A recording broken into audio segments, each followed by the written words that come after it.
Merci Jean-François, on est de retour dans la zone Country Rock en ce mardi et on va parler économie avec nul autre que Pierre-Paul Bézile-Lacasse de Lacasse et Associés. Et c'est vraiment intéressant la chronique qu'on vous propose cet après-midi parce que on a des données à vous donner au niveau de l'information. Bon, je suis un petit peu redondant quand je dis ça. Salut Pierre-Paul. Oui, bonjour Denis. Hey, semblerait-il que les chiffres ne sont pas si pires que ça au niveau des gens qui font banqueroute, faillite ou qui ont besoin de faire affaire avec un syndic. Les nouvelles sont pas si mauvaises que ça, contrairement à ce qu'on pourrait penser. On va parler de ces chiffres-là, c'est intéressant. Mm-hmm. Oui, ben en fait, ça dépend toujours des chiffres, hein, ça dépend comment on les regarde. Hein. Fait que j'aimerais ça comme expliquer les différents volets. Puis là, on entend depuis quelques jours, effectivement, là, les nouveaux chiffres sont sortis, puis les gens qui commentent sont très pessimistes, mais je vais apporter un petit peu de nuance là-dedans. C'est important, puis justement, lorsqu'on parle de nuance, on va se comparer à qui, à quand et pourquoi? Oui, ben c'est sûr que quand on se compare, exemple, au mois précédent ou au trimestre précédent ou même à l'année précédente, on se compare avec des chiffres qui sont artificiellement très, très bas. Juste un petit rappel qu'on avait parlé, je pense, dans une de nos premières chroniques. Lorsque la pandémie est arrivée et que le gouvernement est arrivé avec les mesures d'aide, ben ça a créé un surplus d'argent en moyenne dans les ménages. Donc, ce que ça a fait, c'est que les dossiers d'insolvabilité en 2020 était à peu près à 50% de ce qui était en 2019. Juste pour donner des chiffres, pour être clair, là, au Québec, là, il y avait à peu près 43 000 dossiers d'insolvabilité par année en 2019, alors qu'en 2020, on est tombé à 26 700. Donc, c'est une chute de 38%. Là. Donc, c'était très, très... ça avait diminué beaucoup. Et donc, quand on se compare au mois précédent, on est toujours en train de se comparer avec des chiffres artificiellement bas. Donc, quand on a une hausse, ça a l'air spectaculaire. Ouais, je comprends donc. Mais qu'est-ce qui on va essayer démystifier un petit peu ça. Qu'est-ce qui fait qu'en 2020, 2021, j'imagine que c'est pareil, 2022 un peu aussi, qu'on tombe si bas que ça? C'est la pandémie, c'est évident là, que la cause, c'est la pandémie. Mais est-ce que c'est les gens qui se déclaraient moins, qui allaient moins voir les syndics ou c'est vraiment qu'il y avait moins de problèmes financiers? Ben, en fait, là, historiquement, le nombre de dossiers d'insolvabilité, quand on parle d'insolvabilité, on parle de faillite et de proposition formelle. Donc, vraiment se servir de la loi pour se protéger de ses créanciers. C'était en croissance, ça, depuis 20 ans, jusqu'en 2019.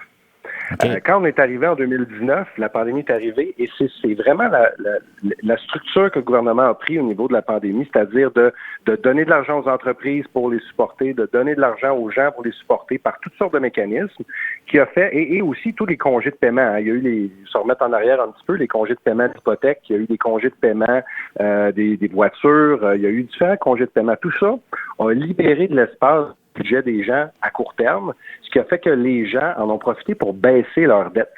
Le taux d'endettement avait baissé de façon drastique, là, autour de 180 % a baissé autour de 130 % en début de pandémie. Ça démontre qu'il y a eu beaucoup d'argent investi qui a servi à payer de la dette finalement, et non pas servi à payer à vivre.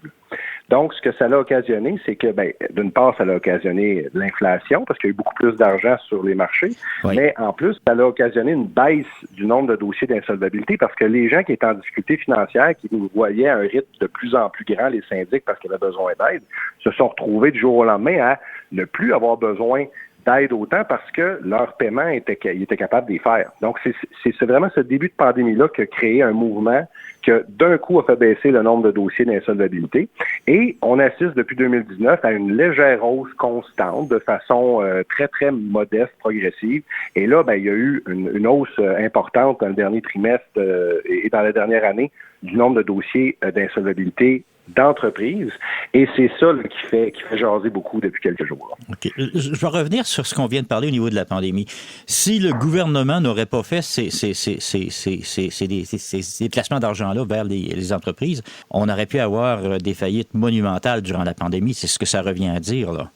C'est sûr qu'il y aurait eu énormément de dossiers d'insolvabilité, faillites, fermetures et autres, d'entreprises et d'individus s'il n'y avait pas eu ces aides gouvernementales-là. Donc, c'est venu aider, et non seulement c'est venu aider de façon même trop marquée, ce qui a fait que ça a déstabilisé là, l'économie. Mais là, en termes de situation exceptionnelle, on était quand même là. Donc, c'est facile de dire ça en arrière. Mais pour les dossiers d'insolvabilité, ça a vraiment créé là, une baisse drastique donc de la nécessité d'avoir besoin d'un syndic à ce moment-là en 2020. Là. En tout cas, c'est impressionnant. On passe de 40 000 à 26 700 en 2020. Là. C'est vraiment une baisse importante. Et là, si on revient en 2022, ce qu'on a eu comme chiffre, c'est pas si dramatique que ça si on le compare aux 40 000 de 2019. Non, je vais vous donner les chiffres spectaculaires qui ont été annoncés là. C'est beaucoup au niveau commercial. Ok. Si on prend au niveau du Canada, il y a eu une hausse de 37 % des dossiers d'insolvabilité en 2022 par rapport à 2021. Il y a eu une hausse au Québec de 27 % d'insolvabilité. Quand on regarde ça, on se dit, mon Dieu, c'est vraiment une grosse hausse, on est dans le trouble. Mais si on se trouve à comparer avec les données pré-pandémiques, ce que j'aime bien faire, le nombre de dossiers commerciaux d'insolvabilité d'entreprises, au Québec, ça a augmenté de 27 % en un an, mais si on compare à pré-pandémie, ça a baissé de 9 % Donc, ça veut dire qu'on n'a même pas encore... On n'a pas atteint les 40 000 encore. C'est ça que ça veut dire. Oui, on n'a pas rattrapé. Tantôt, là, je vous parlais des 40 000, c'était les dossiers d'individus, mais là, dans les dossiers d'insolvabilité d'entreprise, on était à 2100 dossiers par année d'insolvabilité en 2019. On est à 1945 en 2022. On est toujours plus bas que les niveaux pré-pandémiques. Donc, ça, c'est pour les individus. Et pour les consommateurs, on était, disons, on a vu une augmentation de 7 % au Québec du dossier d'insolvabilité. Donc, encore là, ça a l'air gros si on compare à 2021. Mais si on compare à 2019, imaginez-vous qu'on est à 41 % en bas. Et mon Dieu, c'est encore énorme. Mais c'est génial. Donc, on est à 25 000 au lieu de 42 000. Là. Donc, on est vraiment, vraiment plus bas. Donc, ça ne veut pas dire que tout est beau. Là. Ça veut juste dire que ça ne vaut pas nécessairement la peine de s'exciter pour dire que tout le monde est en faillite. Là. C'est un peu ça l'enjeu.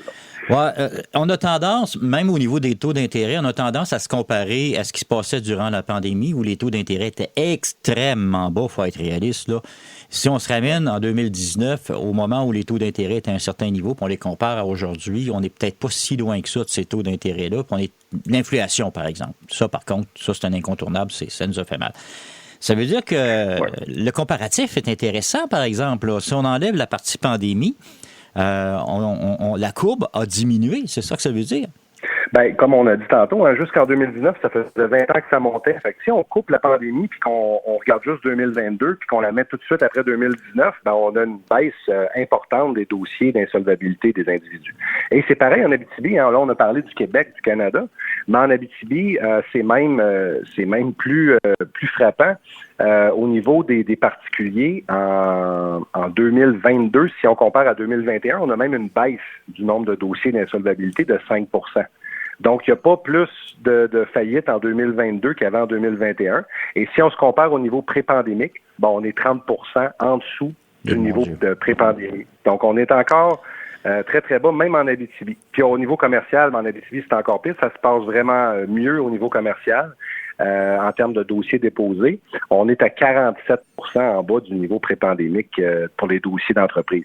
Et là, je dis ça, quand même, il faut toujours se mettre une petite bémol là-dessus. Présentement, j'ai quand même beaucoup de rencontres d'entreprises qui me posent des questions, qui voient des difficultés s'en venir. Fait que ces chiffres-là vont augmenter. Là. On est quand même très, très bas dans ces chiffres-là. Mais de là à augmenter au-dessus des niveaux pré-pandémiques, ça serait juste normal qu'on rattrape ces niveaux-là dans une croissance économique standard. Là. Donc, tu sais, on n'est pas encore dans des situations où il faut s'arracher les cheveux sur la tête. Là. C'est un peu ça. J'ai une question qui me tourne dans la tête, moi, avec l'économie qu'on a en Abitibi-Témiscamingue, avec particulièrement en Abitibi avec les mines, avec une certaine stabilité. Est-ce qu'on est favorisé par ça ou finalement ça paraît pas cette stabilité-là de nos mines qui nous permettent d'avoir des conditions de vie stables? C'est sûr que les choix politiques qui ont été faits, notamment rapidement de déclarer les travailleurs miniers comme des travailleurs essentiels.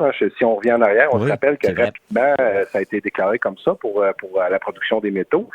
C'est sûr que ça, dans une économie qui est basée en très grande partie sur les mines, que ce soit par les sous-traitants ou toutes les entreprises qui découlent, ou même les commerces de détail qui dépendent des gens qui travaillent des mines pour dépenser dans leur commerce, oui, ça a un grand impact. Donc, c'est certain que ça ça a contribué à ce que l'Abitibi-Témiscamingue soit moins impacté, puis le soit encore moins aujourd'hui par rapport à d'autres régions qui ont été plus maganées par la pandémie. Là. Qui avait un moteur économique peut-être moins essentiel là, pour faire fonctionner la ville ou l'environnement. Là.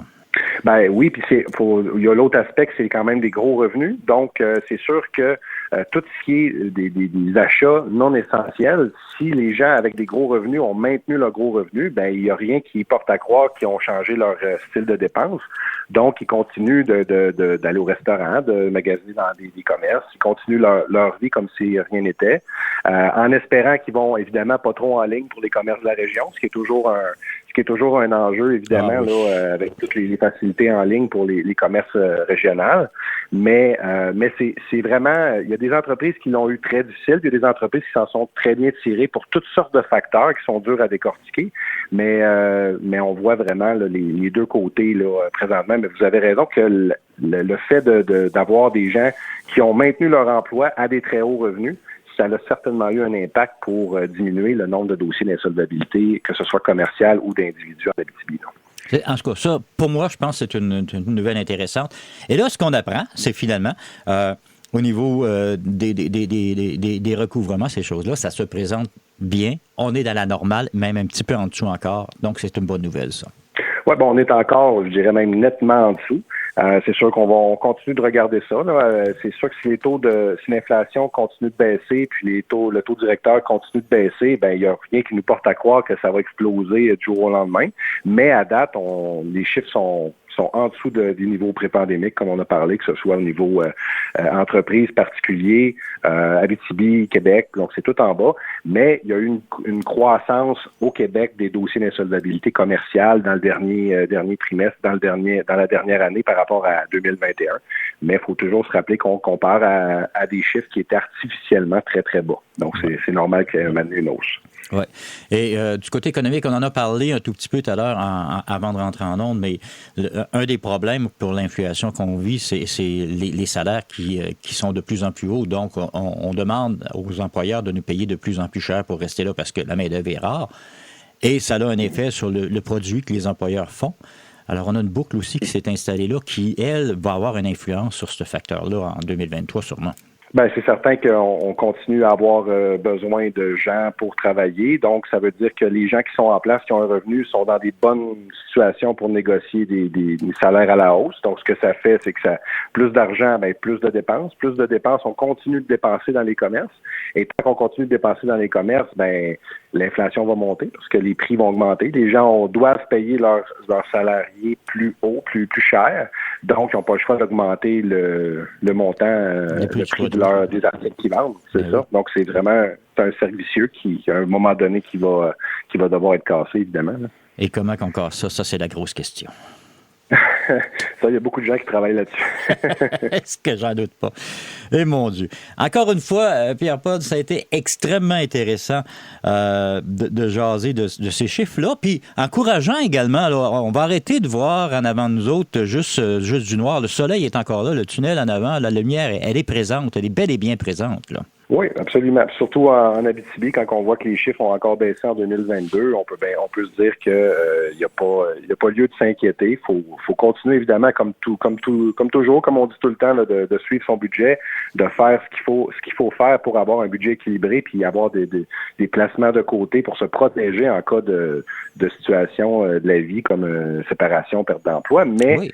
On est dans une bonne situation. Il n'y a pas lieu de s'alarmer présentement avec tous ces chiffres-là. Ah, c'est génial. Pierre-Paul, si on veut vous rejoindre, on s'y prend comment? Donc, les gens peuvent nous rejoindre au 1-844-LACASSE, peuvent nous appeler, on va répondre à leurs questions. Lorsque c'est des rencontres, c'est des questions de gestion budgétaire, des questions de difficultés financières, on est là pour aider. Les gens peuvent nous joindre aussi sur notre site Internet, lacassesyndic.com, et peuvent nous suivre aussi sur Facebook. On met nos chroniques qu'on fait ensemble, on met aussi d'autres informations et on continue de donner des présentations un petit peu partout en Abitibi-Témiscamingue pour démystifier ce métier-là de conseiller en redressement financier syndic de faillite. Génial. Merci beaucoup, Pierre-Paul, d'avoir encore pris le temps de jaser avec nous. Ça fut très agréable. Bien, merci. À la prochaine.